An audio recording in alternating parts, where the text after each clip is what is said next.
Gratitude, divines and divinettes. It's about to be a vibe tonight.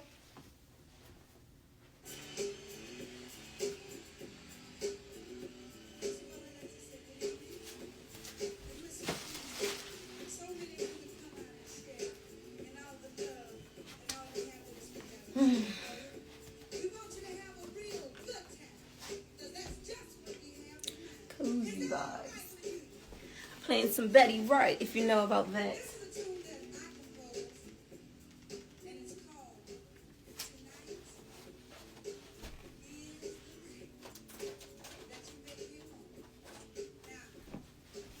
Tonight I'm going to talk about wholeness, being whole. The word and the key word is whole.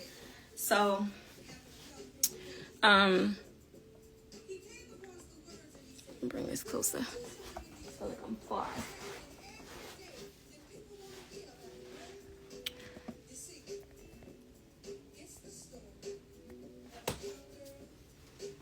Cricket.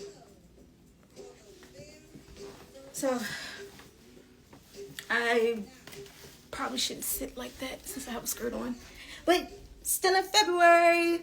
I wanted to wait till after Valentine's Day to do my video about my next target word for the year, because you know, the love day deserves to be reserved for the couples and people in relationships and marriages and stuff like that. And the topic of being whole can be misconstrued for people in relationships, but there's nothing wrong with feeling like you met your other half in another person. So I want to just say that as a disclaimer, because people might take it the wrong way, and I want today's message to be received properly and by the right ears. Let me turn on my fan. Grab you a drink, some water, or oh, probably shouldn't have faced my fan this way. Grab you a drink, some water, a J, whatever you do. You know, I'm probably gonna hit my J a couple times, and then, you know, continue. But the on the topic of whole, other words to tie into whole are original and authentic, but that's not saying that one is not without the other, right? So when it comes to the words and topics that I've touched on this year so far were type, growth, matters of the heart, and discernment. And today is about wholeness and talking about it from the root chakra perspective. I started off the year with the color black, signifying cleansing and clearing out negative energy, but absorbing that energy as well so that it can be transmuted into something better. And yeah, I'm just going to leave that there. So when it comes to the topic of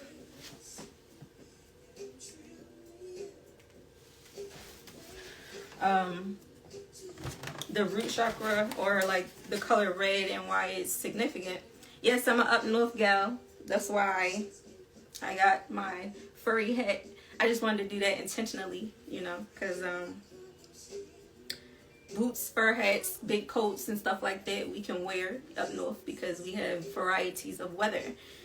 From Baltimore City, I live in DC, and I've been from New York all the way down to Miami, across the country, and down to the other side of the South as well, from the top to bottom. So I've been places that are colder, and yeah, I'm just learning how to just be comfortable with all the weather that I've adapted to. But anyways, the color red signifies so much passion. I mean, of course, once we get into more of like the solar plexus, we'll have more fiery passion. But the type of passion that is driven in the root is of foundation and of a type of stability. And stability is mostly driven by the ego, right? But when it comes to the ego and wholeness and authenticity, being authentic provides the space to have a healthy ego, right? If your ego is healthy, then you can be able to feed your soul the nurturing of the positive energy that you need to balance out the negative energy that already naturally attacks the soul and is already naturally attached to the soul. So to start off, I wanted to say, because I have read, you know, shouts out to the people in my life who've influenced great energy from their source of belief systems. This is a book, a holy Bible book that is for the Black culture that my grandma's mom's mom had. So yeah, I inherited this along with some other things, but it's written in a generational way, if that makes any sense. And how it looks on the inside, you know. But anyway, I'm not about to read it directly from there. I'm gonna read it from here because I had taken a picture of all of the topics and wrote down all of the things that I wanted to touch on about wholeness. So I hope you all had a wonderful day today. This is BreiEndia, like I said, 808 Tavern, SelfJourneyS, 808 Tavern, SelfJourneyS are continuing. I hope everyone is having beautiful experiences in their own self journeys, or whatever it is that you identify your own life journeys to be. So yeah, I want to touch on Psalms 73:26. And Psalm 73:26 reads, "My flesh and my heart may fail, but God is the strength of my heart and my portion forever." God is our portion. He is a part of our whole. We are not complete without him. And that is a biblical reference. And then I have a Islamic reference from the Quran. Shout out to my ex-spouse for providing me with the Quran, and different places that I've gone to for welcoming me and able to share with me understanding how to practice my faith through different types of spiritual practices. SelfJourneyS is all about spiritual explorations, so that's why I'm comfortable with knowing that no matter where I go, what place I go to, church, mosque, a building, outside, I'm always covered and protected by God, the divine. Allah is always with me and walks with me wherever I go. So I'm not fearful of any type of environment anymore like I used to be, with high or low vibration, because of the simple fact that I know who is with me. I know what is with me, and I know what is with my spirit, and I know what is of my higher self. So whether a person identifies with God in another way, or their language speaks of that divine energy in a different like dynamic, or they put it in a different perspective, I'm able to discern what it is from my point of view, if that makes any type of sense to anybody. So yeah, so those two things, I just gave the biblical reference for today. And then the surah for today is, and correct me if I pronounce this incorrect, or excuse me if I pronounce this wrong, Surah Al-Baqarah 2. Surah Al-Baqarah 2. And Ayah 82. "And those who believe in doing good deeds,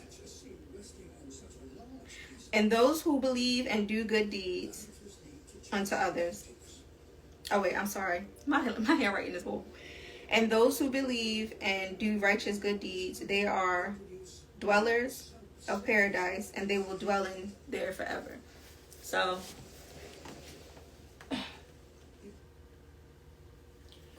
that's the whole the two main points, and that's the Islamic reference for people who are more so in that faith of the monotheistic forms of religion. I have the Papyrus of Annie, but I don't really. There's that whole book is about wholeness. So the Egyptian Book of the Dead is the Papyrus Annie. This is the version I have. So someday I'll show y'all my whole little library, because I keep a lot of books. And everything about research and connecting with other people's perspectives of divinity and of spirituality and of religion and so forth. I keep a library in my home for feeding myself with that type of knowledge from other people, but at the same time I confirm understanding what's true and what's not only from God. So I am tapping into my higher self, into the truth of what is delivered to my higher self from God. Even when I mentioned stuff about ancestors and my elders that have passed over, I confirm things through my spirit. So ultimately, research is only a material or physical way to learn about things, but I like to go through the depths of my soul to understand and discern what is true and what's not true. And something that is true but doesn't resonate doesn't necessarily mean that it's not true. It just doesn't apply to me, and I understand that. I know how to make sense of things like that, and I know how to accept things that are not resonating with me. Even though they're not resonating with me, I respect other people's, viewpoints, other people's ways of being, thinking, and existing. So when it comes to being whole, that fear part is another thing that you got to kind of let go of in order to allow yourself to be truly authentic and whole. So in the matter of the roots and foundations, this month, following from retrograde and everything, this month was about just kind of like using the third eye energy to unblock the root chakra and the chakras that align with the root chakra at the base. So all the chakras obviously work with one another, and the way that I view chakras is that it's the spiritual spine. So when you look at the system of the chakras, it's literally, for those who are bio geeks, science nerds, or believers, whatever you are, and you know about the anatomy of the body, the human anatomy, our spine holds everything, Yes, we need our brain, we need our heart, and we need our organs, but our spine is connected to our brain and it goes all the way down our body. So when you look at the chakra system and you understand the anatomy of the spine, you can be able to understand how much the spiritual body and the physical body, when unified, create wholeness. And it's on so many levels, though. And in the matter of my SelfJourneyS ideal and the realism of SelfJourneyS, what it is with G Self, Unity, Peace, Love, and Truth is that once you get past the G Self, which is the God within you, you are able to unify in unity, not just with other people, but you have to unify within yourself. Unifying your spiritual body with your physical body, your mind with your heart, your soul with your spirit, you know what I'm saying? Everything like that, your body with your mind, everything has to be aligned and balanced. And not to say balance is like the strict rule for every individual, but for people who are seeking some type of wholeness, balance is what you need. And that's just what it is. That's the realistic point of view. That's not my ideal. That's just what it is. So even in the matters of balancing your divinity, of masculine and femininity, balancing your masculine and feminine is not a challenge, and it's not to be a juggler. It's natural when you are whole. And when you are authentic, you allow yourself to understand your femininity and your masculinity, whether you are a physical male or a physical woman. Your spiritual body encompasses all of the energy of a masculine and feminine energy. So understanding, your emotion, everything, like, I guess when you think about words and how there are certain words that align with the feminine and how we mostly understand it as being the darker part of ourselves, the inner part, the more nurturing, emotional, excuse me, the more nurturing, emotional, and intuitive portion of ourselves. Women are known to come with this and be equipped with this because we are given that in the way of the sacred nature. So when you look at the whole portion of divinity when it comes to the men and patriarchy, power, completedness, Yeah, competition. It's a lot of ego-driven energy that is tied to our masculine energy, is what I'm trying to say.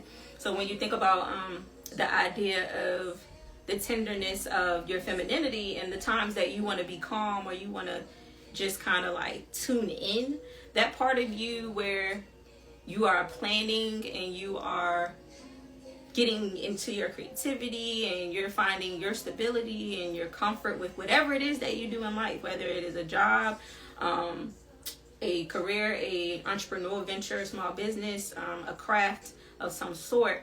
When you apply your time to your feminine energy, you are actually applying yourself to your creative space, your space to initiate your growth, as well as your that's like your planning phase. But then once you get into the masculinity, that masculine energy is your execution. That is your activity. That is you influencing. That is you actively engaging in everything that you tuned into when you tuned into your feminine energy. So a lot of times,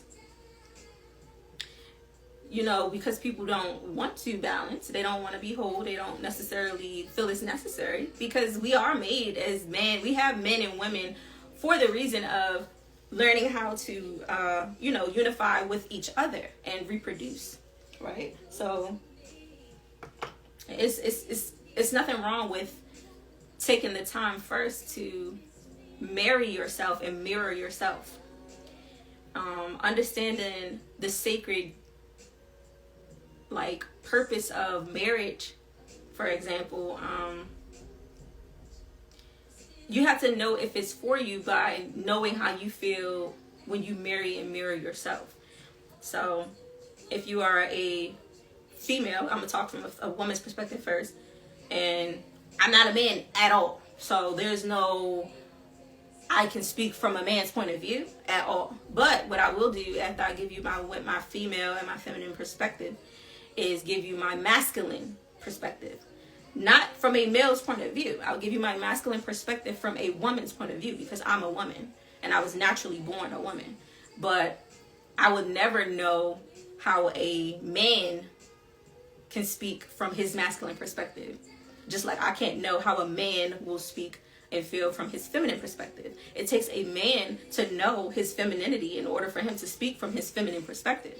And it takes a woman to know how to speak from a masculine perspective as a woman. So I'm gonna just leave that right there. So from a woman's perspective, when it comes to masculinity, I just know that my masculine energy, when I married my masculine energy, I understood my ambition. I understood my drive. I understood my motivation and how much I'm self-motivated. I understood even sometimes my competitive nature, and I understood how to level with it instead of allowing myself to be jealous or envious of something that I don't have or something that I haven't achieved yet. And in the midst of observing, forgiving, and accepting the things that I observed and forgave, I was able to get back into tune with my femininity. And a lot of times women aren't permitted to be comfortably in our femininity because the world is patriarchally driven. Or speaking from a Native American indigenous perspective, I live in a patriarchal country. I was born in a capitalistic society. So, and not only is the society capitalistic, but it's like women are challenged on a regular basis to be able to survive. Our survival is always challenged. And then, we're given the gift of reproducing seed. We're given the gift to bring actual humans into the world. And it's not something that we ever had to force. It's literally given to us. So we literally have to understand how to level with not just our femininity, but our masculinity, because unfortunately, until times evolve to a place where there's more unity in the world, we have to unify with ourselves to be the masculine and feminine energy that our children need, right? And the reason that my main statement right now, an ideal and realistic point of view about unity in the world, is that when it comes to relationships, and I'm speaking on a relationship dynamic, men lead in marriage, women lead in parenthood.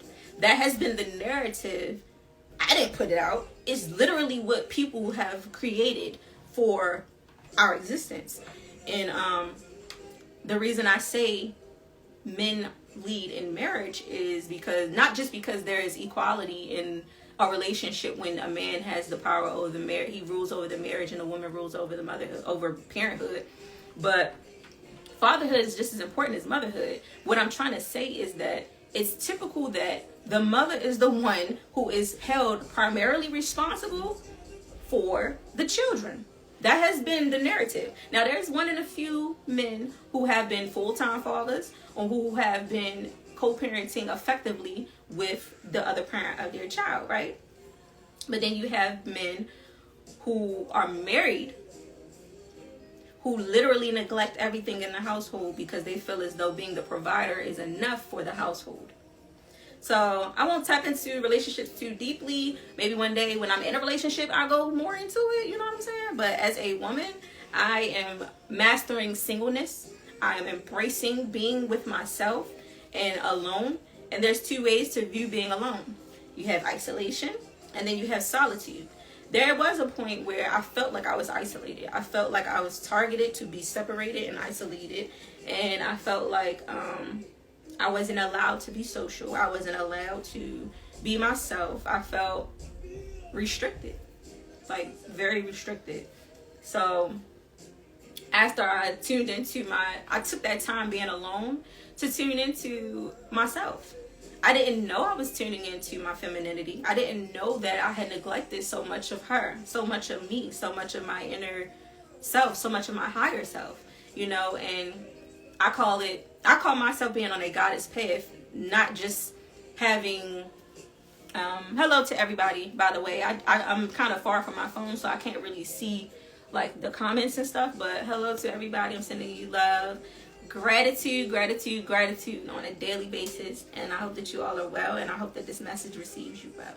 And I'm on the topic of whole. That's the topic for today. Is wholeness, not just being wholesome, but wholeness and authenticity and being original and embracing that. I'm doing well in yourself, Akil. So yeah, so like I was saying, oh, that's funny. This song going, I was just talking about being alone. I didn't even know. Oh, let me turn it down. I don't know if y'all can hear it. It's Bobby Womack. Wait until tonight.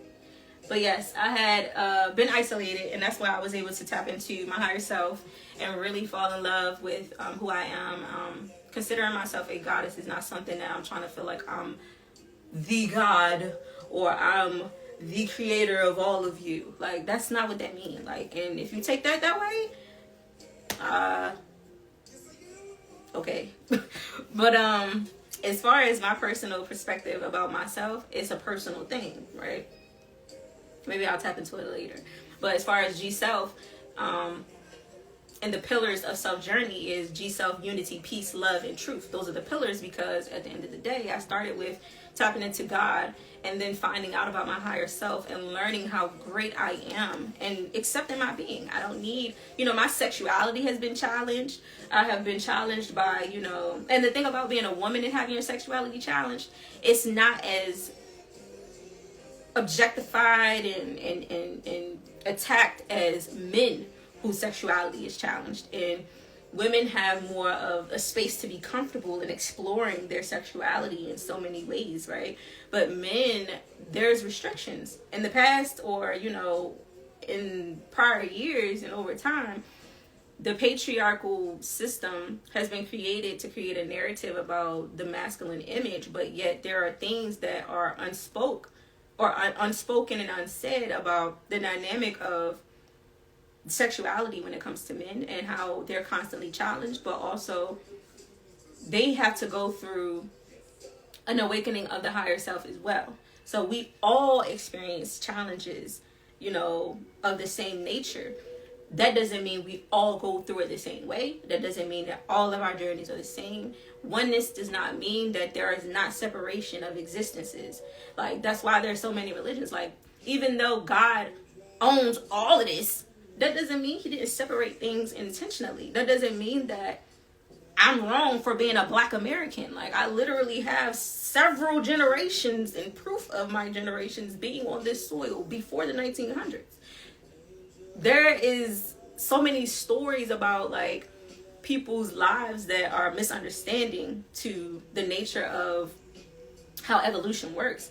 Like, me having different cultural backgrounds and learning about it, and I embraced it when I learned about it. But I know I'm an American. I know I'm a Black American woman. That's capiche. That's everything. That's what I am. But our country and my nation is full of different cultures. The reason I'm blended with so many different things is because people had the rights to come here and reproduce with the people who were here. That's how that worked. Like, Native American women reproduced with Black men, white men, and everything you can think of outside of the American soil. So ultimately, it's a lot to that when it comes to understanding separations of existence, but then bringing it back together to understand, okay, we all have similarities. We all are the same in some ways, but there is nothing wrong with having differences. Imagine if we all look exactly the same. And from a higher perspective, we do look at all the same. I mean, you know, when you're in a plane, you look down and everybody look like ants. That's exactly how we look to the divine, because from a bird's eye view, he doesn't see all of our problems. I mean, he knows it, but it's kind of like he just got bigger fish to fry. You know what I'm saying? Bigger things to do. But I was reading something in the Bible about how, you know, when Adam and Eve went to the garden and they chose to take the fruit. We don't know what kind of fruit it was. It said fruit. It didn't say apple. Stop trying to discard apples. Apples are good for you. But anyway, I mean, unless you're allergic or whatever. But yeah, she just literally, I love this song. There you see it. But, yeah, the apple, she bit the apple, and then Adam ain't say nothing. Like, the thing about it is, Adam should have told her, God said don't touch the fruit on that tree. Did he tell her? It's not stated in the Bible that he told her. But not only did he not tell her, when he seen her eat from it, he didn't say nothing. He ate it too. And then try to act like, well, she made me do it. Like, really? You don't got no mind of your own? So it's like, let it be understood how a relationship is led. Like, when it comes to the relationship dynamic, I said men lead in marriage and women lead in parenthood to give balance to the relationship. But at the end of the day, prioritizing all areas of the relationship is important, right? So when it comes to relationship in the dynamic of G-Self, I unified my higher self with my actual self, and I found ways to just kind of like be comfortable with myself being in my own space. And I turned that idea of feeling like I'm being isolated into solitude, and evolving through solitude is a healthier way to grow and become whole than feeling isolated. When you feel isolated and then you end up coming out of that space from being pulled out of it or being misled from out of it, you never really find solitude in your lonesome or in your private space.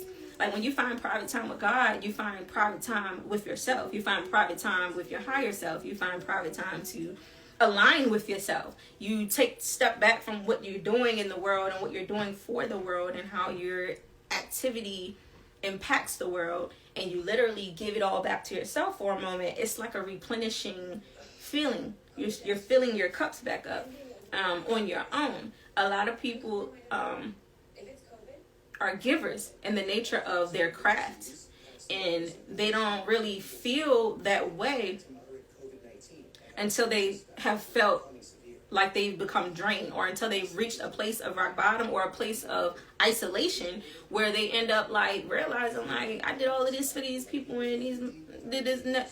You know what I'm saying? Like we've all been in a position where we felt, especially if you're a giver, like you have been giving so much and you haven't received anything back, right? But the thing about giving and doing it in a grateful way and being gracious, gratuitous, and having true gratitude, you don't look back to see if that person is going to give back to you. Or like if you're doing it from a genuine space, if you're authentically a giver, you're not looking back to see, oh, is that person going to be there for me? Now, mind you, if you fall and you're in a point where you need somebody, of course you're going to look back to the ones that you've been there for because you feel as though you're connected to those people. But if they can't do for you, the last thing you want to do is be resentful of them not doing for you at the time that you needed it, just because you were there for them when they needed it. If you're going to be there for somebody genuinely, and that's authentically who you are, don't beat up the bushes about who didn't do for you that you did something for. You know, like, be that person who is a giver. And understand that as a giver, if you are a very extreme authentic giver and genuinely are that way, you have to now learn how to balance pouring into yourself on a regular basis, because you are encompassed with an energy that is overflowing. You just have to tap into your well the same way you give your well to others. When you give your well to others and you don't ever pour that into yourself prior to doing so, you literally are draining yourself. You are draining yourself of your own power, and you're not sharing your power in a healthy way. You're just being a people pleaser. And a people pleaser has its quarrels as well, because even though it's not a bad thing, it can be very detrimental to your growth and your progress as an individual, because we all have individual DNA, individual journeys, individual paths and processes. Just like if you reproduce 11 children, all your 11 children are not one person. They are 11 people. Like, they literally need to learn how to understand their own individual existence and become who they are meant to be, and constantly become better versions of themselves as they evolve.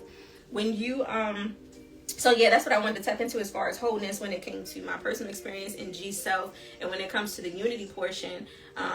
When it comes to my 5 pillars in SelfJourneyS, it's about first doing so for yourself and all. If you can achieve G-Self, unity, peace, love, and truth for yourself, then it will be easy for you to recycle back to G-Self and find ways to then evolve into being, you know, your godlike higher self in the world and in environments that require you to unify with other people.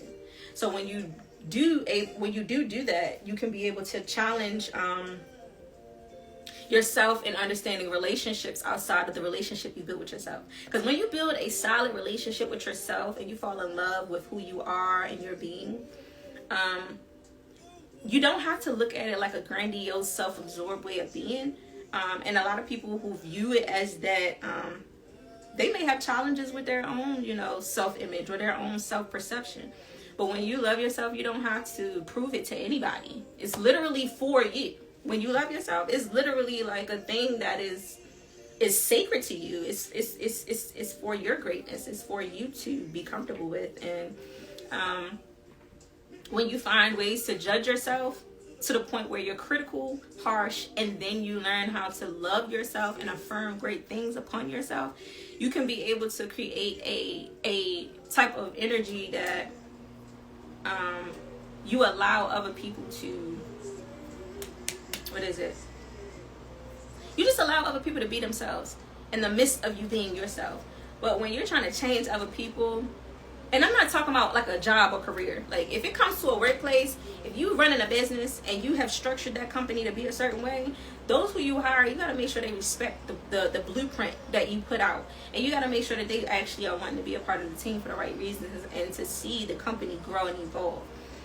If it's just for money, if it's like a Walmart type of situation, of course you can just hire anybody and just, you know, hire and fire like it ain't nothing. You know what I'm saying? It's a policy. You either gonna follow it or you getting fired. And that's how a lot of how a lot of places work in the workforce. Like, that's just how it is, because nobody is gonna keep somebody who is trying to bring their business or their company down. And if you are a person who doesn't necessarily design a company, but you work for a company that you love and you have a passion about their vision, or you want to apply more to the vision that already exists, you got to understand your own intentions in that, and you have to actually apply yourself in a way that is healthy for not just yourself, but yourself first, because you got to put yourself first before you can be able to pour into anything outside of yourself. So once you are finding your stability and comfortability in a place of work, you are able to then kind of lead effectively the others that you will have to entertain or align with, you know, in the workforce that you're in. And like I said, when you find your thing, the thing that your niche, or the thing that you love or that you embrace and enjoy outside of relationships and in personal life, then you unify with the world. And you have to find peace in those places, just like you got to find peace within yourself. You got to find G-Self-Unity, peace, love. You got to find love in those places, and not just of what you're doing, but of your peers and of your subordinates and of your superiors. Because yeah, just period, that's it. You got to have love in anything you do, because if you do it without love, then you're not doing anything but depriving yourself of growth and of comfortability. And G-Self-Unity, peace, love, truth. Truth is the fifth pillar, and it is the most important pillar, because if you do all of those things and then in a false way, then it's nothing. It's literally no point in even like mentioning that you did anything, because it was all false. If you do something for 10 years and you never loved, you never had peace, you never understood yourself, and you never unified with the place, you never aligned and found balance where you are and with what you're doing, then none of it was true. It was no truth in that. It was literally just a false narrative that you applied yourself to and gave your time to. And that's not to tear down anybody, but I mean, you literally got to look at like the reality and the realistic way of what you apply yourself to in life, and what sacrifices you made for yourself before you go and sacrifice yourself for people. And you know, I love the story of Jesus and the disciples and their different types of stories, because there are other disciples that are not written in the Bible, but they have stories just like all the stories that are written of men in the Bible and in the Quran and other books of sacred knowledge, right? And you know, when my book of SelfJourneyS comes out, there will be stories of women, because I like to write about the female perspective of existing. But it has been very sacred and private. The matriarchal power is underground. It's something that, like I said, men and women have tapped into the patriarchal power just as much as men and women have tapped into matriarchal power and energy. So ultimately, both are a supply to men and women of the world.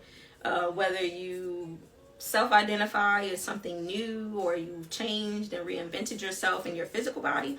I've reinvented myself more so in my spiritual body, because I didn't want to alter my physical body. I actually like the process of aging and growth, and you know, seeing how my body fluctuates in weight when I've been stressed out, or if I work out or don't work out. Like, I like to understand my body as it is without making alterations. But when it comes to my spiritual body, it's more of an energetic thing that I can transmute into whatever way that I need and want to be. And a lot of times, as I'm tuning into spirituality and divinity, I'm understanding that how you align with your spiritual body really can be all tuned and transmuted to your physical body. And that's your personal development. You know, it's your personal life. How your spirit is shows and glows through your skin and through your physical existence. So when we deprive our spirit, you can see it. You can see how much somebody put into their own spirit, even from a casket. You know, rest in peace to those that we've lost in the past few years up until this moment. But those people, we've lost them in the physical, but their atoms are still floating in the air. Energy is not to be created or destroyed. So even though a physical body doesn't exist, like, that energy is literally still lingering in our universe. So how we feed our world is really a reflection of how we've fed ourselves. And when it comes to authenticity, like I said, the ego versus the soul, So in a balance of your chakra and your spine and your ego and your soul, whatever, right? I talk about a lot of things in a duality sense, but there's truly no duality. There's just balance. Because they're not really good and bad, this, that, right and wrong, blah, blah. We just created those things, or it was created by ancestors and people before today to create a form of control of people. I won't say groups of people, but basically groups of people on a mass scale. And this conversation is about wholeness, so I don't want to tap too much into my idealistic and realistic perspectives and research about laws, because there are so many laws and so many law dynamics and law systems. But universal law basically trumps a lot of different types of law structures and systems. Universal law is encompasses all of the laws of humanity. So being authentic is being genuine. So when it comes to G-Self, when you tap into your G-Self, you are truly finding your sincere self and embracing that. Even your shadow side. And when I say that with the most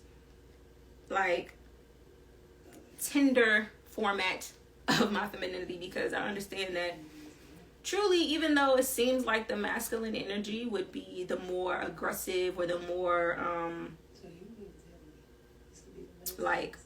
dark energy because of how competitive and powerful men can be, a lot of times that's a part of your femininity. Like the nurturing portion of us all is like a teacher in ourselves, and when we see something that is wrong, we naturally respond to it in the way that we are. So like if you're a person who gets irritated by things that are wrongfully done to other people, your response is going to be like in the nature of your femininity. It's going to come from the space of your nurturing position, because you're going to be, protective of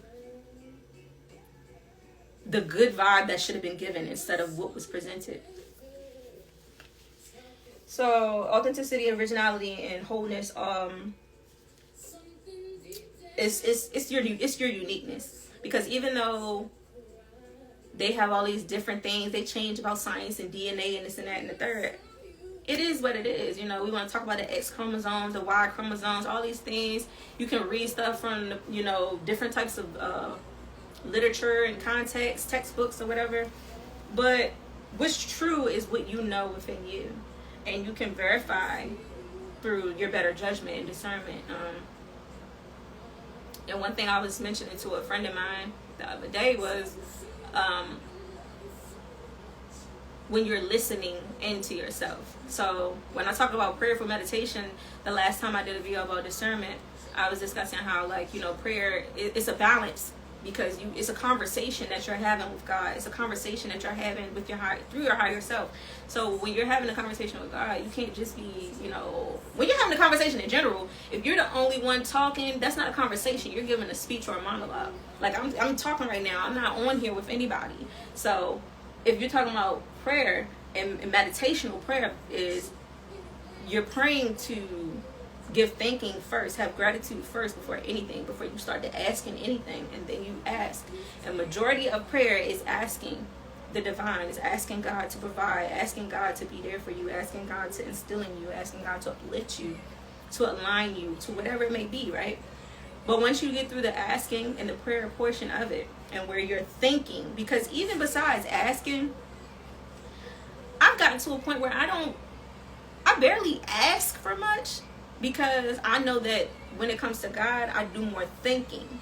I have more gratitude, because when I'm praying, I'm more so asking my higher self to develop a certain nature about herself that I want to see, or put together a certain craft or whatever it may be. I'm tapping into my higher self at that point.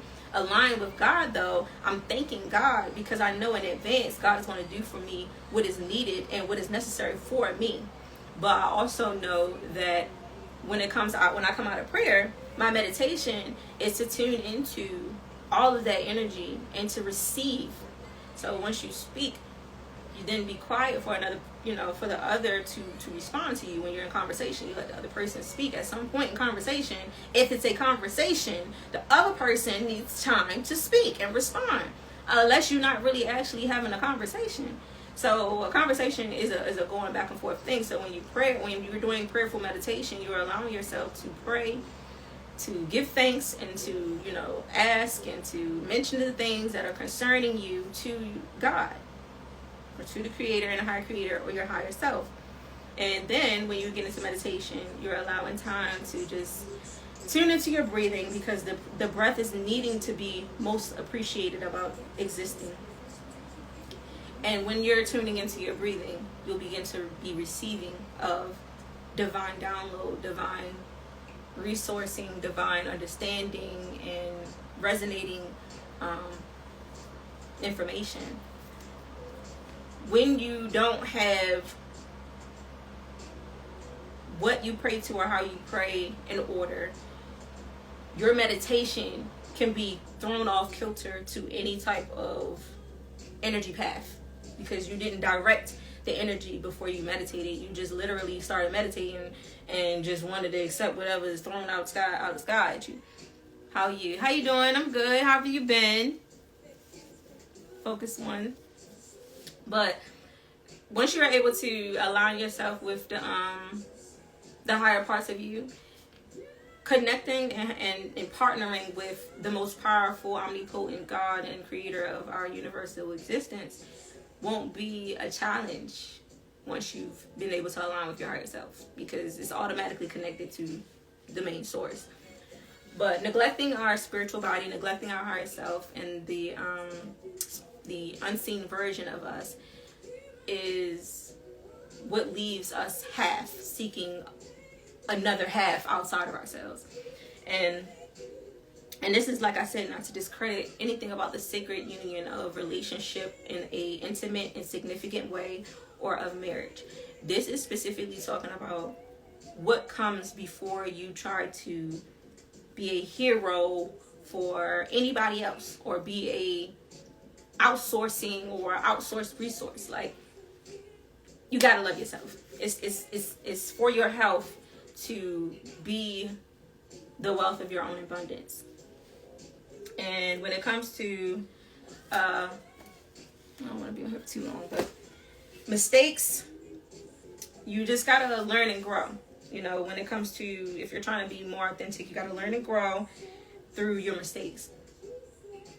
Trying to bury mistakes or taking everything to the grave is like filling up a balloon with water, and then hoping that it just never gets touched or tampered with so that it don't get popped, right? But eventually someone's gonna pop that balloon, and everything that is in it is going to come out, and then it's going to be back down to that little thing you bought at the store. So when it comes to the things you filled yourself up with, and the secrets you hold, or the things you've created that are guilty pleasures, but also things that can be guilty consciences on you, like, that stuff is something that, like, it eats away at you. And over time, all of the negativity that you put out into the world and all of that, it eats away at you, because it's coming back to you. Everything is a boomerang. So even though you thought you was giving that energy to somebody else, you really have created and transmuted the energy for yourself that you obviously, either consciously or unconsciously, cared or didn't care about coming back to you. So that's how it works when that. So when it comes to the mistakes, it's more so understanding and forgiving yourself for the actions that you've taken upon your own existence. But the time you've had in life, what have you been doing, and how have you made yourself whole? If wholeness has not been your target, what has been? Finding another person to fill any voids that you have. And if you find another person to fill those voids, don't they deserve the things that they want to be fulfilled? And that's the importance of, like I said, the G self first, because before you try to sit there and be all you can be for another person, why not be all you can be for yourself? Why not figure some of that out as much as you can? Because there is a point where you'll get in your journey with somebody new, And there's going to be totally different things that you'll learn. Some stuff may be the same, whether you come from the same place or not. But besides the stuff that are the same, there are going to be a lot of things meant to be learned about that person when you're in a relationship with somebody. And it's so much about love to be learned. So, and the idea of authenticity as well, being realistic. So, back to my statement and quote currently, my running statement and quote of men lead marriage, women lead parenthood. And when you think of like my whole pillars about SelfJourneyS, G-Self, Unity, Peace, Love, and Truth. Aside from the G-Self, the man and the woman have a G-Self. That's automatic, right? But in the idea of unity, that is a part of something that the man leads, unity. So G-Self, unity, peace. Peace is also something that the man leads and the man embodies. Men lead in unity and peace, and it's natural for them to do so. Women lead in love and truth, and that's natural for women to do so. And it's not necessarily that all women just be honest, you know, but let me reverse it from a man and woman thing and just say the masculine energy of men leading in marriage is unity and peace. And the feminine energy of women leading in parenthood is love and truth. And that is why I tied those in that way in SelfJourneyS, in my perspective and ideals of the pillars of life and G-Self. I'm like, you know, the man leads in marriage because at the end of the day, if he doesn't choose to invest in a woman, he doesn't choose to propose in a woman. And this is based on how it's all, you know, set up in society, because women propose on a regular basis apparently out here, you know. It's not something that is not happening, but a lot of women aren't not doing it. You know what I'm saying? Like, it'll pop a baby out for you, but I'm not getting on my knee for you, because that's something that we give dominance to the man for. If he wants to do something completely different from the traditions that we know in the world of being proposed to, he can do that. But the thing is, the man leads in that. So if a woman, I mean realistically, I ain't getting on one knee for you. I don't know what no other woman gonna do, but I'm just saying, from my POV and my POV only, I'm fine being a woman and being in my place. Like, I don't need to get on one knee for you. Because if you wanted to marry me, we would have got there, you know? That's why I say women are a compass of love and truth. We already have that. I already got love for you. I don't have to get on my knee for you. But if you love me and you want to apply unity and peace to the dynamic of what we have, why not satisfy me with the things that I seek and want from that? Because some women don't want to be proposed to. Some women don't even want to get married. So honoring what she wants as the man is just as important as her honoring what you want as a woman. I mean, what? Yeah, vice versa. So when it comes to women in parenthood, that's why I say a lot, or I post a lot about, like, women know our power. We know our power just as much as men know the type of power they have. But in the world, we tend to try so much to see what the opposite sex is thinking and planning next, and like, figure out what you got going on. What do you plan on doing next? Do you know what you're thinking and feeling? How do you plan on evolving in life? Does being whole are you fearful of being whole in all areas of your life? Do you know what it means to be whole in all areas of your life? And that's what wholeness is having authenticity in all areas of your life. And like I said, fatherhood is just as important as motherhood. And we can also shift the narrative to have women getting on their knees and men being the primary parent in the household all day. But ultimately, when are we going to understand the dynamic of our own individual self is what I'm trying to get at here when it comes to wholeness. Because, you know, there are people who have lost their spouse or lost the person that is the parent of their child, or the other parent of their child, by death or by, you know, the system or whatever. And then they're forced to be the only person in their love dynamic, because that person was taken away from them, stripped from them, led astray, or their individuality was challenged, so it was taken away from the dynamic of their wholeness as a unit. But if you become a unit with somebody and both of y'all are half, right? So I'm coming to you half body, you come to me with the top half of your body. I'm gonna let you do the math. What we doing with that? I'm coming whole, so I want a person to come whole, and that's not just by your whole body, you know. But I just use that little metaphor, you know, for people who can understand stuff like that. But when it comes to like the whole body and wholeness, it's really a spiritual thing. It's about you really balancing everything about your energy and everything that you, of your knowing and of your being, and not being resistant to change. If you're resistant to anything, growth is not potentially an option for you. You're probably a person who never, if you're a person who never changes and you actually stand on I never change, I hope that you understand what you're saying. Because if you never are able to change, you will always be left behind. I don't care if you live like a vampire for generations in the world. You will not be a legacy, and you will be unknown. You can be 500 years old today and never evolve into anything if you continue to resist evolution and change in life and in the world. That doesn't mean you gotta accept it into your own path. Just because the world is all about promoting the safety of LGBT community, for example, right? Shouts out to them, all love. Ultimately, you don't have to apply any of that to your own path if it's not you. If it's not for you, if that's not what you want to be, or it's not tied to your life, why even try to like resonate with it? Like I said in the beginning of this conversation, if something doesn't resonate with you, why even apply it? Don't apply it. Don't apply it to your path if it's not for you. But respect and understand how to accept other people's paths, other people's way of being, other people's way of thinking, other people's way of existing.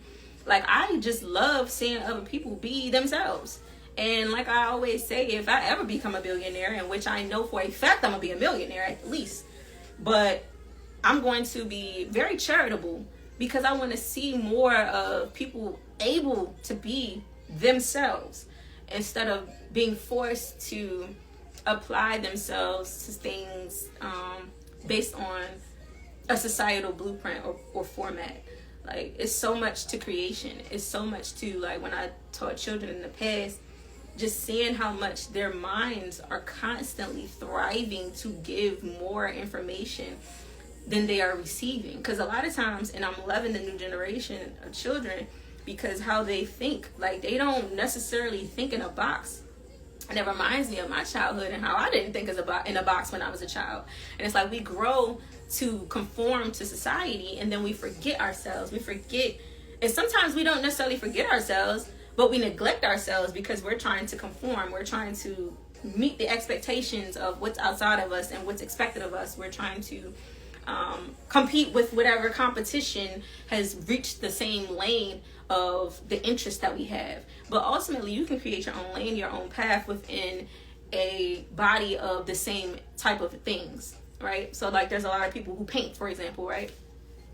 To think that you can't be a person who paint, your form of art is paint because there's a lot of painters, or because the conception and perception of being a painter is that you'll be a starving artist. Like, all of that is a projection on your authenticity, and you have the choice to believe it or release it. Because I had posted something from this thing that I had read about from all books again, and it said, like, how you sit there and, I'm sorry, I just got distracted because this song came on. I love this song. But yeah, how you sit there and you look at your pain, for example, right? You're able to kind of see who's in control of that. Like, if you give too much power to your pain, then you're giving it also to who or what inflicted it on you.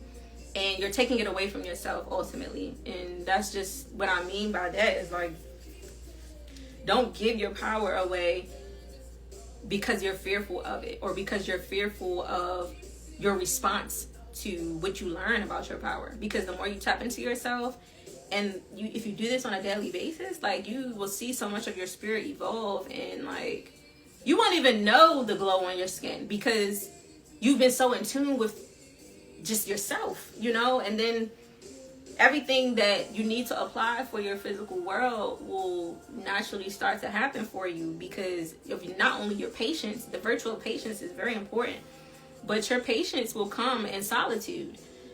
When you look at it like you're in isolation, though, like I said, you will be eager to want to be around people, be with people. You will want to please people so that they can just want to be with you and want your time, and you just want people to like you and show up in your life and vote for you. And okay, that's cool and all, but when did you vote for yourself? Were you your number one supporter, or were you waiting for someone else to be your number one supporter? Are you doing what you're doing because you want people to like you, or are you doing what you're doing because you want people who are genuine to join you? And that's the thing with me, is like, when I say I want people who like me and who actually want to be in my life, that's what I want. Like, I don't want people who don't like me in my face. Like, how is that not common sense? Who wants fake love? Nobody wants to be around inauthentic and false vibes. Don't fake love me. Just leave me alone. If it's something that I don't like, or you feel like my ways or demeanor is distasteful, guess what you can do? You already know. So it's like, bump the belief that you gotta do what you gotta do for people so much. Like, really learn how to mirror yourself and stand in your power and be comfortable with who you've identified yourself to be for yourself. And if you have been being too involved in worldly things where it's hard for you to identify with if you know who you are today is truly who you are or not, take that time for yourself. Take the time in solitude. Even if you got a job, like, having time in solitude doesn't mean all day, every day, sit like a monk in meditation position praying. Being in solitude is literally, it's another spiritual thing, to be honest. Because even though isolation is like your physical body being separated from people, solitude is literally like taking your time away from the world mentally. And physically, you can be at work, but don't be at work thinking about cussing them out when you get home, or like just frivolous things. Like, don't be small-minded in your inner world when you're in solitude. When you're in your solitude, that's your time to grow your thought process, grow your thinking, to expand your mind and you know, see past the horizons that you've limited yourself to seeing. Like, it's so much more to your being as an individual than what you've allowed yourself to just be limited to. So that's what I mean by being in solitude and embracing being alone. Not because you're lonely, but because you're capable of using that time wisely. Like, being single has allowed me to truly learn how to master it, because I've learned how to embrace, like, my life. Like, I love my life. And even when it came to reproduction, like, I've been pregnant before and I was so scared. Like, but if I get knocked up today, I'm not going to be scared, because I know and understand now so much about that part of myself, right? I understand why God gave me healthy ovaries, why he gave me such a healthy womb, such a strong body, such a powerful demeanor. But I also understand that that part of my journey will come when it's meant to. Just like being a wife is something that is, I'm constantly instilling being greater as that of myself. Because even though I'm not married anymore, before I got married, I was already trying to reach and understand how to walk on the path of being a wife. But I was always a divine feminine. I have just been very in tune with my masculinity, and I have been very in tune with how to function in my physical body. I found ways how to master my physical existence, right? But I'm still nurturing that while I'm finding ways to master my femininity. Because even though I've always been a divine feminine, I have not always given detail and time to my femininity. Like I said in the beginning of this whole conversation, the world is not designed to allow women to be that comfortable in our femininity. We're not given a safe space to just be what it is that a physical woman is supposed to be in the world. There's so many different type of narratives placed upon women to steer us away from our comfort of, you know, the matriarchal power that we have. And instead of men, you know, choosing to support us the way that we support their masculinity, we kind of just get drained. We get left out. We get unsupported. We get ignored. We're not included. We're always told one thing when we know another. You know, our intuition is better than half of the men that we deal with, and we're always having to just kind of accept the BS that a man feeds us because they don't think we know what the heck is going on for some reason.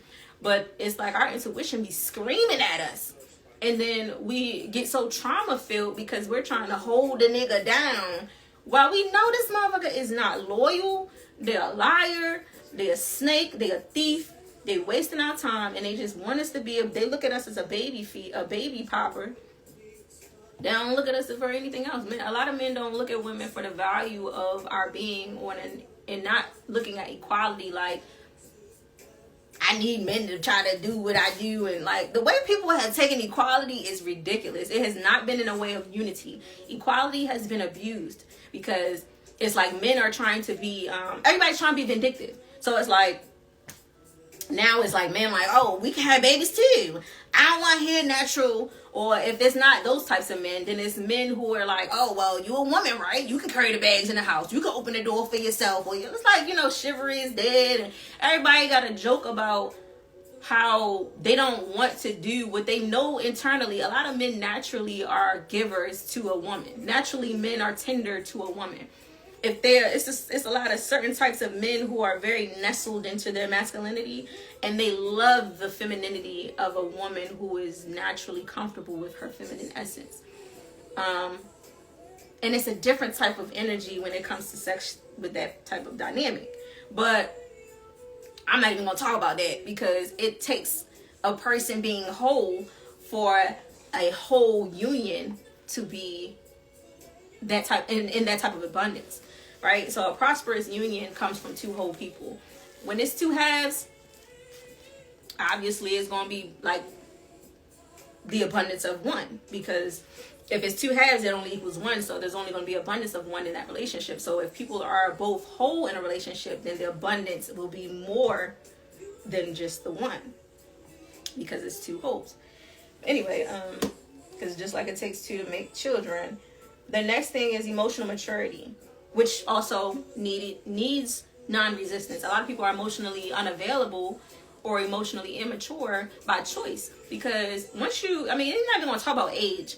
Because some people don't mature until they've lived their whole damn lives. And then they like, oh, dang, I used to do some crazy stuff. I love all my old head men that I've been cool with, that I met when I was dancing at the strip club, that I met in churches, in my own family, because the way that, and I love, first of all, out of all of them, my dad is, I love my father, like, because no matter the dynamic of our relationship or how he has been or the trauma that I've understood about him, my father held it down. Like, he came back when he needed to, and he left, and when he left, he left to make bread that would supply not just himself but his family. But while doing so, my mother also focused on herself and being whole for herself as well. And she lived and stood on her own 2 feet before they became a union. And that for me has always been a very good example in my personal life. But for other people, how they view being whole may not be that it's needed to evolve into an actual relationship with somebody else. Like, some people reach wholeness and then they feel like, I don't really need you, you know? Just like I don't really need a man, but I want a relationship. You know what I'm saying? There's a difference. Like, I'm not desperate for a man, though. Like, I don't have to have a man. I have everything I need. And being whole and being authentic also requires that. Like, it's about like what you do for yourself. How are you able to stand for yourself? And like I said, standing on 2 feet is being whole. Standing on 2 feet is having the balance of everything of yourself. So emotional maturity is, like I said, learning how to tune into, I mean, your feminine side, but just in general, tune into yourself for emotional maturity. And it requires non-resistance of change and growth. You can't be fearful of evolution. You can't be fearful of change on a grand scale, but you also shouldn't be afraid of change for yourself. Like, if you're afraid of change on a grand scale, I get it. But to be afraid of change for yourself is just crazy. And I'm not saying change in like, change can be taken in different ways. Like, I'm not saying change in the sense of switching up on people. That's different. Like, I evolved by taking time to myself. Like, seriously, I like my solitude. And I used to think that it was a problem because people would make me feel bad because I asked to have time to myself. Or I'd be like, well, this week I'm taking my space. Like, just give me my space. And in that time that I do that, I be hoping that the person that I'm telling or the people I'm telling to give me my space will do the same for themselves. Not take space or take time to themselves, but, you know, just like find something to replenish themselves or to tune in with themselves. But some people can't survive without people. Like, they literally gotta be around somebody all the time in order to feel like something or to feel alive. I feel alive most when I'm with myself. Like, if I can just sit and journal and eat a good meal that feeds my spirit and my soul, but also read something good and then journal and then read, or just look at the sky, or like embrace nature. Like, sometimes I just want to sit by a tree. I mean, this is going to sound weird, but I like to even plant my feet in the soil. It feels good on my feet. If you ever do that, like, it feels good on the bottom of your feet, the soles of your feet. But it's also, aside from the surface level of what it is, you're literally kind of like giving love to the earth. Like, you're embracing this planet that we have that supplies us with our being. And yeah, I don't know, it's just a different vibe when you really tune into outside. So I can't say I know how the birds feel because, you know, I haven't actually flown, but I have been able to fly, you know, but not physically. So I don't know yet what the sky feels like other than how I felt it in a plane. Oh, I'm lying. I jumped off I did paragliding. So when I did paragliding, which is me running off of a mountain in Dominican Republic with a parachute on my back and then floating in the air. I might post that video after this live. It was so beautiful, not just because the person that I did it with was singing to me to keep me calm, but mostly because, like, just I got to feel the clouds. Like, I got to feel the sky. I got to be in the clouds and floating. And paragliding is not like jumping, like, what is it? Like sky jumping or jumping out of a plane. Paragliding is more of a coasting thing. It goes by the wind, the speed of the wind. So by the time I got to the ground, you know, I was able to just see the whole island and just like breathe. You know what I'm saying? The air. Like, I would do it again. I would, because I don't like the rush of jumping out of a plane. That's like jumping off a building. Like, you would never hear me say, let me jump off this building. Like, I'm not excited to jump off nobody's building. And there's not a guarantee that you're going to die just because you jump off a building. Like, the only thing that might die is your body. But your spirit might still be there. So you might just be a vegetable. That's what a vegetable, you know, ends up being, unfortunately, you know. And shouts out to anybody who's disabled. You know, I love my people who have special disabilities and abilities, because they're both important, right? But ultimately, they're unfortunately limited to what kind of things they can do with their physical body. So those of you who have everything you need, it's important not to neglect yourself, because I'm telling you, like, There's so much worse. Like, anything that you feel is bad, just know that it can be worse. It can always be worse. And I'm not saying compare and contrast to anything or anybody else's situation, but always look at your situation and be critical about yourself when you're giving judgment. The first thing you should ever judge is yourself. And that is how you are able to understand what it is that you need to allow and change and stop resisting for yourself. When it comes to being a betrayer or not being a betrayer, like I mentioned in the video about discernment, even then, you still, no matter how much good or bad you have put out, you have to find some time to say, okay, I'm ready. I'm ready to change, you know, because even if you're a really, really, really, really, really good person, quote unquote, or you just a big people pleaser and you just can't stop pleasing people, that's fine. But at some point, do it for yourself is what I'm saying. Like, it don't matter how you are to people in the world or how you've presented yourself in the world. At some point, you have to be true to how you present yourself in your mirror. Reflection. Like, understanding your reflection is a beautiful thing. Not just speaking affirmations into yourself, but even if you are a person who looks at yourself and you cuss yourself out regularly. Like, however you are with yourself, embrace your relationship with yourself. Like, embrace that G self, because that energy is your energy. Like, that is you. That is everything that you encompass. So, consideration of others. I got like a couple more and then I'm gonna get off. Consideration of others is another thing that has to do with authenticity. So, yeah, when you consider other people, it allows unity in a way that is healthy, and you want to be able to unify with people who are willing to pour into you as much as you're willing to pour into others. When you know what you're bringing to the table, you do have the right to vet people. You have the right to, especially women, you have the right to vet a man and know whether or not he's worthy of your body and worthy of your time. And the same thing applies for men. Like, in the same exact way I just said it for women, it applies for men. Because if you don't value your body, you're just going to allow anything to happen to you. You're just going to allow a woman to do anything to you. Like, a woman can set you up just as much as a man could in any kind of way. Like, I don't care how dumb a female act, unless she is legally retarded, she knew exactly what she was doing, just like you knew. Like, with this playing dumb stuff, like, if it ain't, I'm not talking about people with diagnosis. And if you have a diagnosis, even that diagnosis does not justify something once you've learned that you were wrong. If you're repeating it, like, if you're doing something over and over again, like cheating. Like, cheating is such an annoying thing.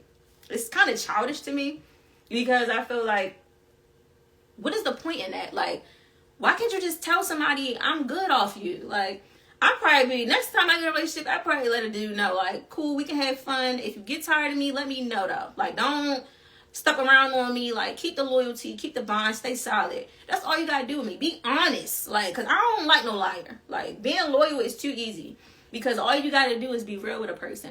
If the dynamic of you and that person's relationship is no longer on a level of real close, intimate love, that's cool. You can move on, but you gotta move on with grace. Be genuine to the person that you've given time to and that has given time to you, because they didn't have to and you didn't have to, but y'all did. So if it's time to be over, even if it's one-sided, the best you can do for a person is just be real and be genuine, be authentic from the jump. If you tell them what it is from the jump, then there won't be no confusion. And if it is confusion, it's not your problem, as long as you know what you put out. Like, if you know you've been like going through your whole phase, like, everybody has either thought about going through a whole phase or has been through one actively or is in one right now.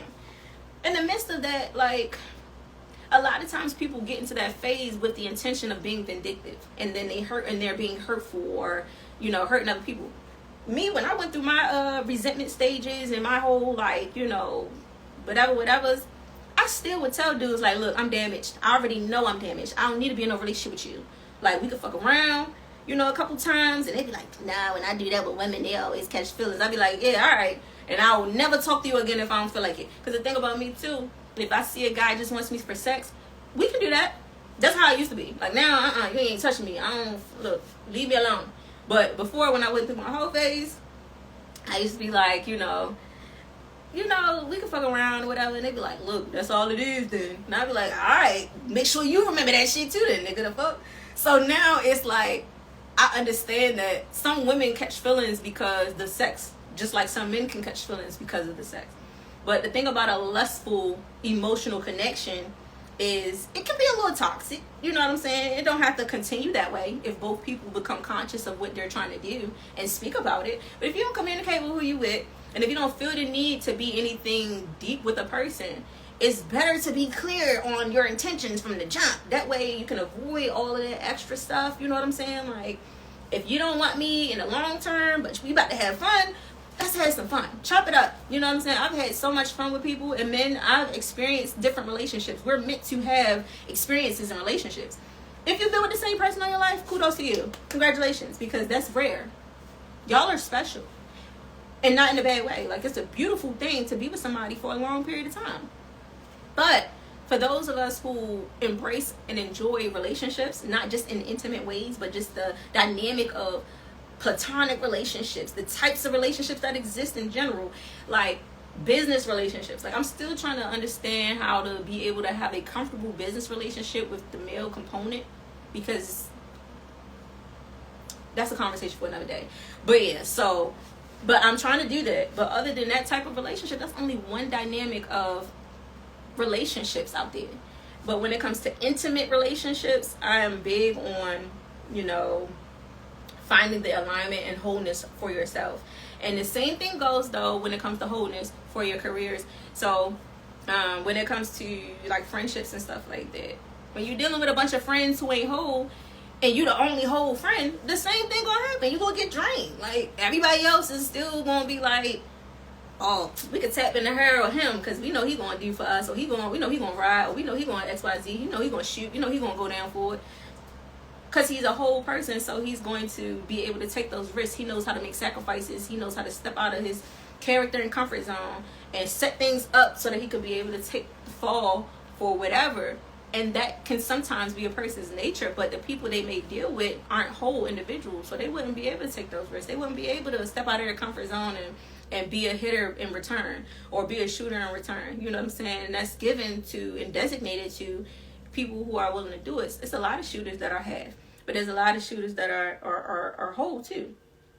But the ones that are whole, because of the fact that their mental has kept them out of the line of fire. Their mental has kept them making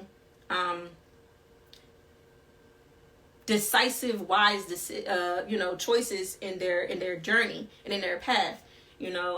Developing an organization or structure that is powerful in the world requires a leader who is whole.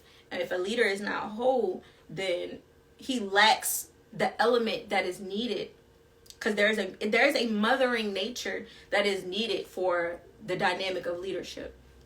Not saying that only women should be leaders. Like, this is not about men and women. I said that already. When I'm talking about masculine and feminine energy, I said that applies to every human being.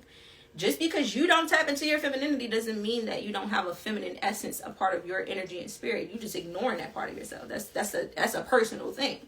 But when it comes to how you apply yourself in the world, you shouldn't be threatened by anyone. There should be nobody, and this is the last point that I'm going to touch on when it comes to authenticity, originality, and wholeness today. And I could go on for a minute about this, but one day, like I said, in the unity of other people, whether it be the opposite sex, same sex, a family member, a loved one, I will go more to speak about the dynamic of relationships and SelfJourneyS and G𝒮𝑒𝓁𝒻UnityPeaceLoveTruth. But last thing I wanted to touch on, like I said, is to not be threatened by anyone or anything. To not feel threatened by anyone or anything. Releasing intimidation of, excuse me, I need to get my water bottle, but I'll just wait, I'm almost done. Releasing that whole needing to be intimidated by people or by some other circumstance, or being intimidated by life itself. Being threatened by life itself is a feeling of always waking up in a dreadful state of being, like, oh, I gotta go do this thing or whatever, But it's just like that feeling of having a task at work and then you complete it. and it was your task, and you finish, and you like, gosh, I can just relax. Like, yes, you know what I'm saying? Like, even if you go to work tomorrow, it's not going to be as stressful as today because you had a certain particular project or task to complete. And, you know, even like I said, other forms of art, like, you still got a task to complete. You know, whether you are a musician or you're a producer, you're a writer, you are you're a person who brings people together, you're a trainer, you are a recruiter in that field. And outside of music, you know, people who are working in the digital arena now, because that's more of a thriving arena. In the technology arena, it's like when you're given a task, naturally, a lot of times, especially if it's your first time getting that task, it can be like this like anxious feeling that we get, you know, or like this nervous feeling. Sometimes it's excitement, but it's some type of feeling that has our blood pumping, our adrenaline, whatever the feeling may be when you're given a new task and you're challenged. It's an adrenaline feeling. So to tap into any of that, don't feel threatened by it. Don't be intimidated by what you're tasked with of life. Don't be intimidated by the things around you or the other people who are given the same task. Don't be threatened by what you fail at. Don't be threatened by your failures in the past or in the present as well. Don't be threatened by seeing someone else do something greatly in the same exact arena or task that you are doing it. Like, there shouldn't be any comparison in the way that you do unity. And like I said, men lead in unity and peace, just like women lead in love and truth. And I say that because the way that men come together, I promise you, will influence the way that women do the same. Women lead in love and truth, not just because of submission, but the idea of submission is not because women are weak, but it's because dominance and the idea of unity is literally in the powerful hands of men. Men have that ability to side with one another or be at war with each other, and that in itself can completely ruin, build, or make a culture. A culture can be completely destroyed by the basis of how men treat each other. If men are not in unity with each other, a whole culture can go extinct. Like, literally, if the men don't like each other, it's a wrap. Like, they can like other men of other cultures and this and that, but if they don't like each other, like if a bunch of black men just always hate each other, they're going to destroy the culture. And then it's going to take other cultures of men to come in and pour into the culture and reproduce. And it's going to take other cultures of women to come in and pour into the culture to make it better. When at ultimate time, if black men and black women stop hating each other so much, we could unify in so many ways. Like, it could be so much more power to the nature and dynamic of a black home. But even outside of culture and race, like when it comes to men not being at peace with each other and not having unity amongst themselves, it will and it can affect the dynamic of family, of household, and of wholeness in general. And in all, when it comes to being whole, when you think about men leading in marriage, aside from marriage, men leading in unity and peace, is how the men function in the society that influences the society as a whole.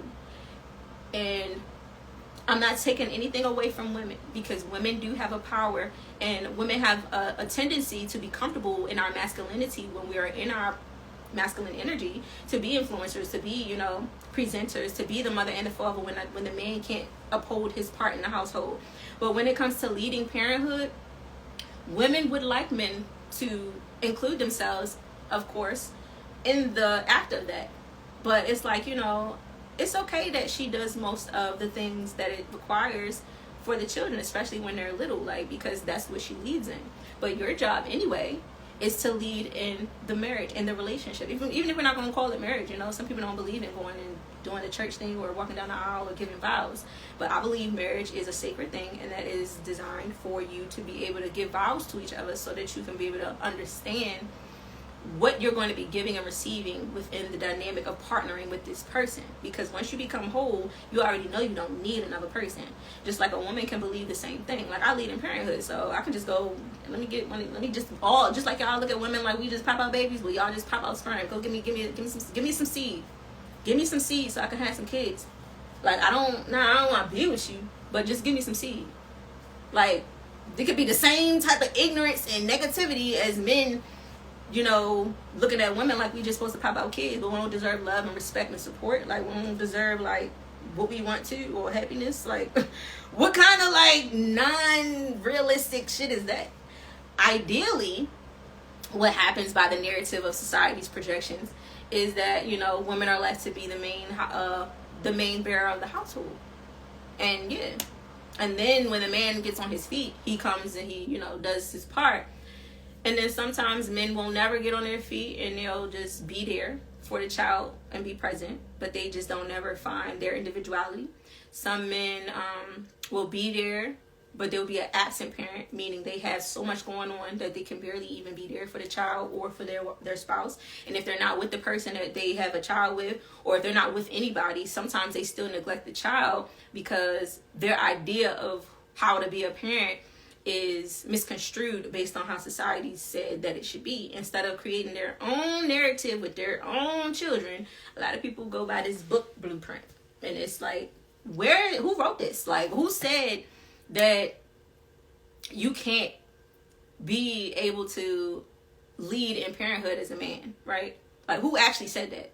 And I don't think anybody actually said it. It's just something that has naturally occurred throughout the histories of time, the tests of time. Because men are usually ending up other places than, you know, the home that they've planted seeds in. Put it like that. And they have their reasons, I'm sure. Like I said, I'm going to save a lot of the relationship talk from a male point of view for when I have a male to share, you know, conversation with me on my platform or on platforms in general. You know, whether that be my brother, somebody I'm close to, friends with, whatever. I'm going to save that for a male voice, but from a female point of view, speaking on the masculine, you know, nature, I understand how a man's pride and individuality is so much challenged in this world because of the nature of there being not enough unity amongst men in general. When there is unity amongst men in general, I do feel as though as a world, over time, when unity is done between men in general, it'll be more of an option for peace as a whole and the equality of the man and woman. And also culturally, like, peace as a whole is going to be the follow-up to unity, regardless. But the man is still, like I said, in control of that. So if a man does not know how to have self-control and doesn't know how to bring himself peace, and he seeks a woman for that, it's kind of like, you know, self-neglect. Because, like, I'm not your mom. Like, I'm not here to give you anything that you are not able to supply for yourself. I feel like a relationship requires whole people, because you shouldn't be with that person for anything but to share the love, to share the peace that you both bring to the table, to share the unification, to share parenthood, to share marriage. But giving a person the ability to lead in it does not mean that you don't play a part in it. Just because the woman leads in parenthood don't mean the man shouldn't be there. Just because the man leads in marriage doesn't mean the woman shouldn't be, you know, have a say in it. Like, there should be mutual understandings of of conception, just as well as mutual understandings of relations. So if men are taught more to, as even little boys, cherish their bodies and respect their bodies as a temple, the same way women are told when we're little girls, told that our body's a temple and, you know, our virginity is important and blah blah blah.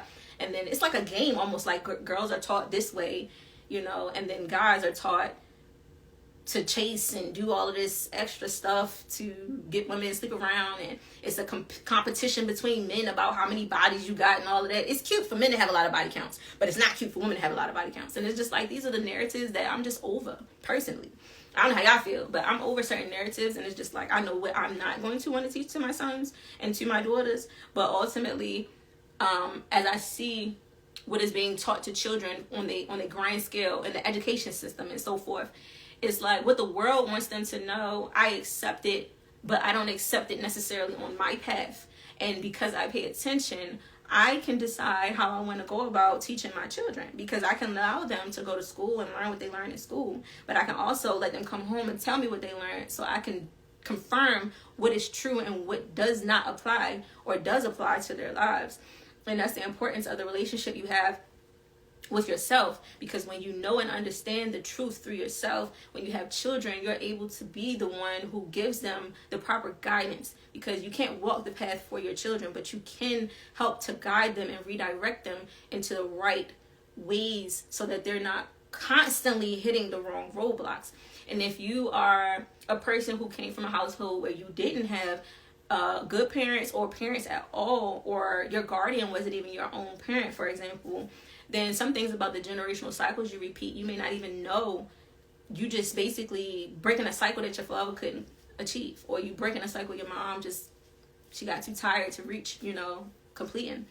But it's nothing wrong with recognizing those things and then saying, oh wow, like I went through that, but I'm still here. I'm still in one piece, or I've experienced that and I may have lost XYZ, but I still have this, or like always balance out everything that has been presented to you in your life. When you reach a point where you are able to just sit and say, okay, I can reflect.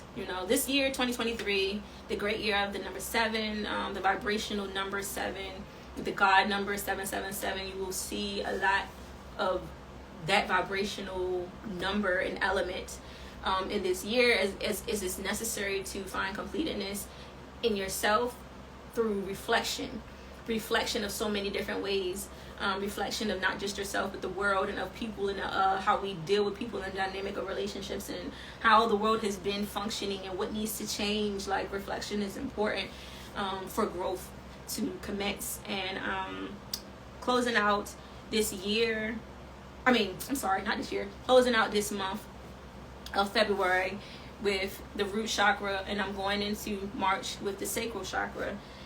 This month with the root, I did more grounding rituals that were to open up the root, and just opening up the root so that it can be able to release all intimidation and fear of non-acceptance. Releasing fear does not mean to ignore fear. It just means to release it from the space that it's dwelling in. Because fear attached to your root chakra is a seed of burden. To know and understand fear in your crown is not the same as to be bound by fear in your root. So when you allow yourself to release fear from your root chakra and you understand your fear in your crown, then you are able to transmute that energy into something that's more powerful and replenishing for you, instead of something that's like to beat you down. To use your fear as a way to beat you down, do what works for you. But I don't encourage allowing fear to be a part of your binding in your foundation. Allow fear to release itself from your root, because it does nothing for your root. Fear does nothing to help your foundation. To know and understand your fear and your crown is something that you can control. When you have fear in your root, you are allowing it to create a seed of burden in your root, and then your root being disturbed will disturb, of course, your other chakras. So the base root was the black color, and that represented absorbing, like I said, negative energy and giving karma its chance to find its space and place, because karma can be presented in a good and bad way. It depends on your particular situation and circumstance in life and what's receiving in your season, as well as what you're giving in your season. Nobody is designated to be a karma giver, but a lot of times karma, just like God, uses us to, we're just naturally used sometimes in a person's path when they're going through a certain type of karma. So whether that be good or bad, somebody could be going in a season of, they just, hit $1 million or a couple million, and you just happen to be there for that karma that they're receiving. So now that you've been in that person's life while they're getting that abundance of karma, that they're 9 times out of 10, because they were a receiver anyway, you're going to be a person who's eating off of that, that's the karma that's feeding off. But if you're a person who is around people who are always getting bad karma, of course you're gonna receive whatever aftermath. It's just like a storm or a hurricane. Like, if you in the area or you are surrounding the community that the hurricane is in, there's still gonna be aftermath. There's still gonna be, like, you know, the stuff that's left that's gonna still kind of like hit your area and make your area look nasty and crazy. And, you know, just in general, being an innocent bystander doesn't mean that you're not going to get hit. So just kind of like get out the way sometimes. And especially if it's a person who asks for their space or asks for their time or asks to be separated, that person might know, like, all right, I got to go through a season of, you know, reason right now. I got to go through a season of reflection. I got to go through a season to myself. So, somebody to come out. So I must have been on here for a minute. So I'm going to go ahead and post this live. I chopped it up, talked about being whole. And I hope that if you get the time to, you know, watch bits and pieces of this throughout the week, that you enjoy this information. Tap into your own understanding about the root chakra and how it affects, you know, your being. And tap into how to understand the root chakra in alignment with the anatomy of your body, you know, in the lower part of your spine. And I might post some stuff in the caption about root chakra affirmations, root chakra like tools and elements, and root chakra basis of like divinity and definition. So yeah, thank you so much for joining me, those of you who were here. And if you see this video on the post and you decide to watch, skip throughout the weeks, watch bits and pieces as you go, whatever it may be, or don't watch it at all, I still appreciate you clicking on here, liking the video, or just being a part of the moment with me today and sharing my vibes, because it was a vibe tonight, but a good vibe. The music was real, you know, calm. I had some old school stuff going on. And yeah, I just hope y'all just enjoy your day and just have a wonderful weekend.